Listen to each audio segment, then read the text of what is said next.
Happening tomorrow, many will celebrate Mexico's Independence Day, and it came with passion of fight and pride. And now, several generations later, it's celebrated with cultural dances, music, food, and family. We sat down with the consulate of Mexico in Brownsville to talk about the true meaning of Mexican Independence Day. So today, we're talking about Mexican Independence Day. Tell me, what does this day mean to you? Oh, it's so important, Jeremiah, because 215 years ago, we started an independence from the Spanish. We were a colony, and it is so important because it unites not only different indigenous people.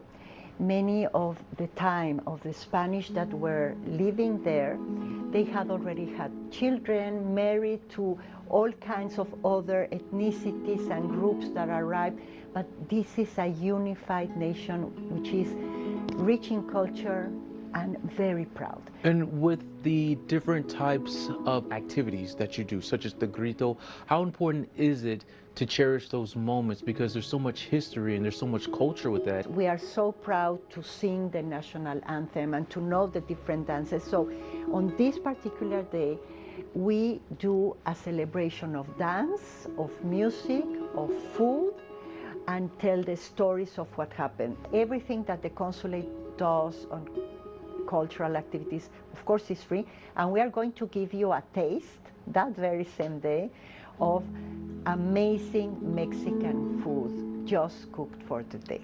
So all the families are welcome. You don't need a ticket.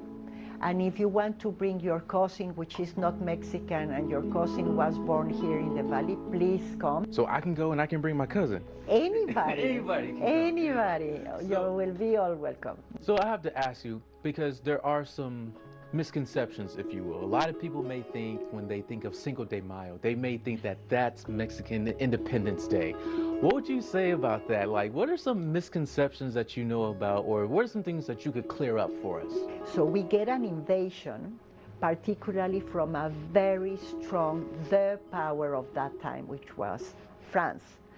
So Cinco de Mayo in Puebla, Puebla is a little inside the country, not at the coast of the Gulf of Mexico. Mm-hmm.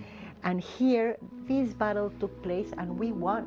So it was such a joy up here in the north that we contained that power, that it is in the memory, how beautiful, in the memory of the people that Cinco de Mayo has to be celebrated.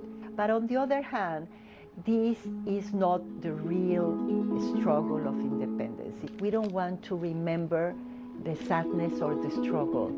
We want to be proud of what we are, and the first things first is our independence. You know, with the Mexican independence, and now there are more generations that are growing up, and there are more, younger people that are starting to get an understanding of Mexican independence. So can you kind of just tell us, what are some things that you can just relate to the young people?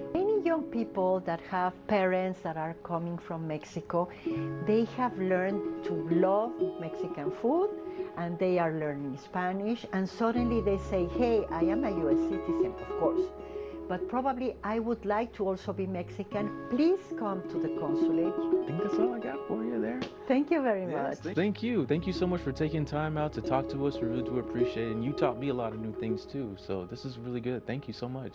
Thank you. Thank you for visiting us here at the Consulate of Mexico in Brownsville, Texas.